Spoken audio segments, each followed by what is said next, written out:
ये वो मानसिया है। दत्तम दुर्वाससम सोमम आत्मे से ब्रह्म संभवान, जिसकी देहली पर त्रदेव आके छोटे छोटे बच्चे बन गए। स्कंद पुराण में कथा आती है, भागवत में तो नहीं है। हाँ, एक बार तीनों देवता मां के दरवाजे पर भिक्षा लेने को आए। क्यों लेने को आए? नारद जी सब जगह परिक्रमा करते हुए, घूमते हुए, वो तो अपना विचरण कर रहे थे।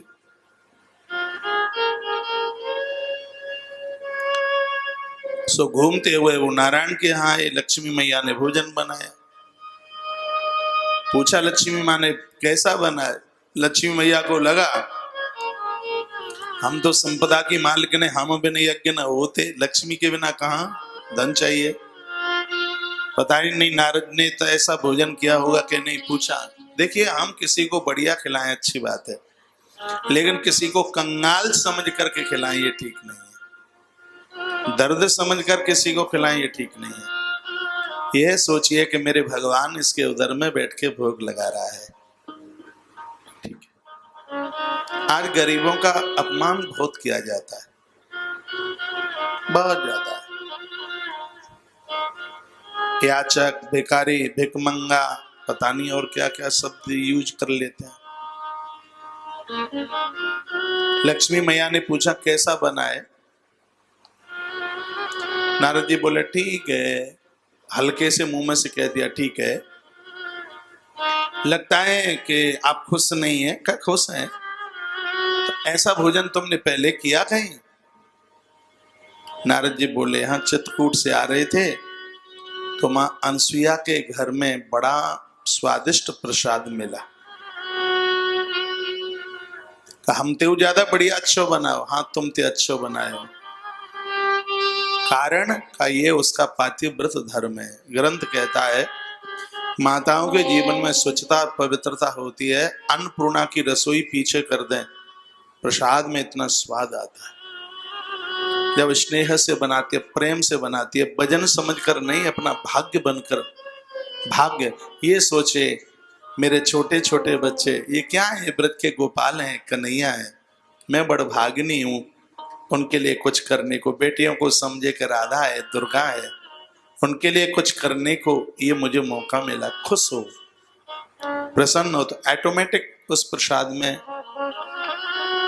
स्वाद आ जाएगा। आश्रमों में ना इतने मसाले गिरते, ना इतना तेल घी पड़ता, लेकिन फिर भी बड़ा स्वादिष्ट होता है, क्योंकि भगवती नाम के साथ में उसको बनाया जाता है। उसमें प्रभु स्मरण होता है, उस रसोई का भोग भगवान को लगता है। उसमें कोई तड़का नहीं, कोई लहसुन प्याज नहीं, और इतना साधारण सा सरल सा बनता है और बड़ा स्वादिष्ट बनता है। लगता है खाते ही रहिए। आश्रमों में भगवती स्मरण के साथ रसोई अच्छा लगता है, बढ़िया लगता है। मैया ने रसोई बनाई और वहां अनसुईया माता का नाम लिया गया। पता नहीं क्यों माताओं के सामने कोई माताओं की बड़ाई करे, सुनने को तैयार नहीं होती। कहा वो माता तो बहुत अच्छी है।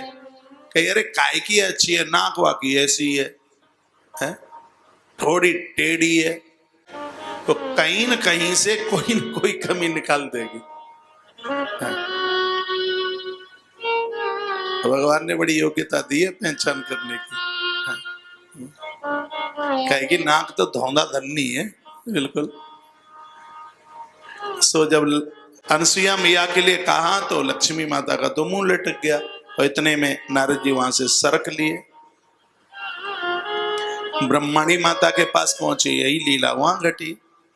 उसके बाद रुद्राणी भवानी के यहाँ पहुंचे तो एक ही माचिस की तीली में काम कर लिया नारद जी ने।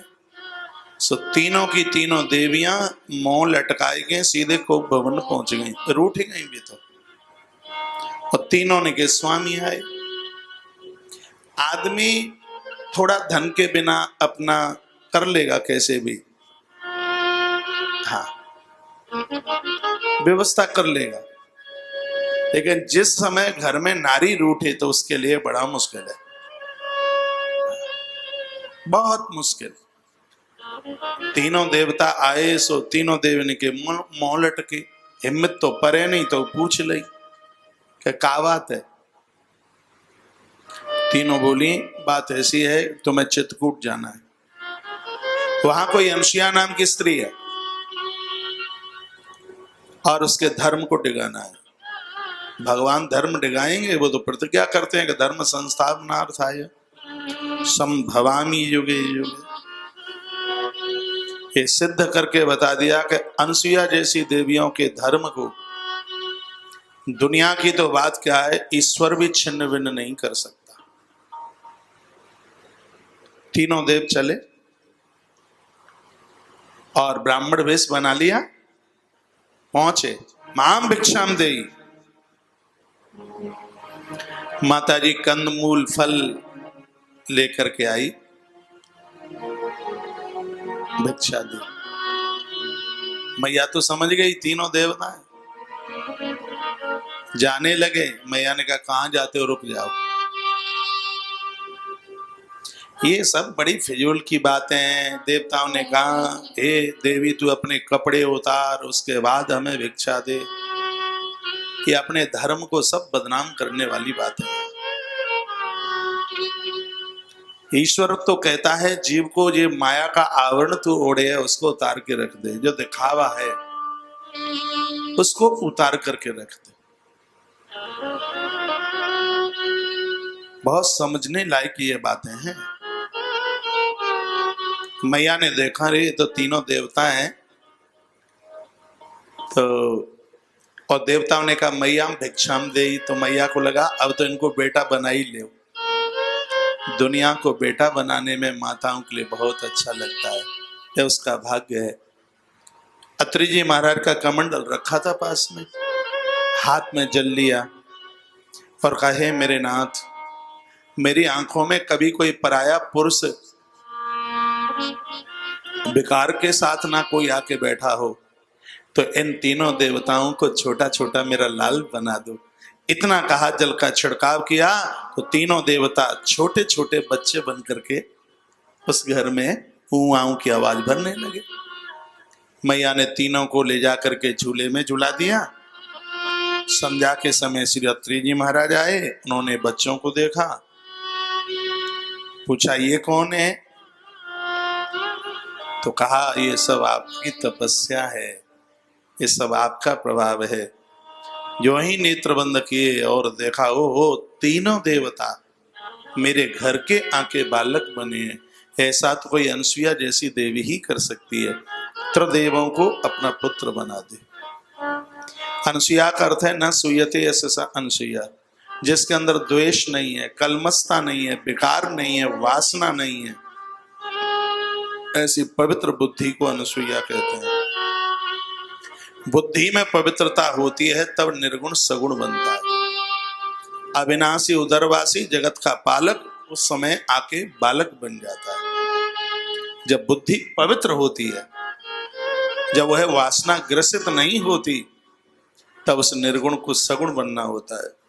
अनुसुईया जैसी बुद्धि बने। न सूयते यशसा अनुसुईया, जो कभी दोष बुद्धि नहीं है, द्रोह बुद्धि नहीं है, वो बुद्धि अनुसुईया है। तो भगवान तो वहां मैया के पास वो तो बन गए बच्चे, आनंद ले रहे थे चित्रकूट में। और इधर वो तीनों के तीनों देवियां जिन्होंने आदेश किया था पति को, आदेश नहीं आग्रह कीजिए। आदेश और आग्रह में अंतर है। शब्द श्रृंगार बन जाए, शब्द साधना बन जाए, शब्द इस प्रकृति का सौंदर्य बन जाए, शब्द का ही तो खेल है। शब्द वही ब्रह्म, शब्द साक्षात ईश्वर का रूप है, शब्द का ये खेल। तो आदेश नहीं, आग्रह। पत्नी आवे और माई बाप को छोड़ दे तो भैया पूरम पट्ट नकली हो, माँ अनुसुईया बोले। माँ अनुसुईया बोलती है ना, चल पड़े ना हमें छोड़ के, तो तुम ते नकली ना है तो का असली कहेंगे। तो भगवान बोले मैया तो फिर हम असली कैसे बने। तब मैया की आंखें भर आई रो परी और कहवे लगी, यह मांगे मोय दे देव, तुम तीनों हमारे पेट थे, हमारे उदर थे जन्म देव, हमारे पुत्र बन के आओ। तीनों देवताओं ने संकल्प किया और भगवान सुखदेव कहते हैं, हे परीक्षित, यही कारण था कि दत्तम दुर्वाससम सोमम आत्मेश ब्रह्म संभवा।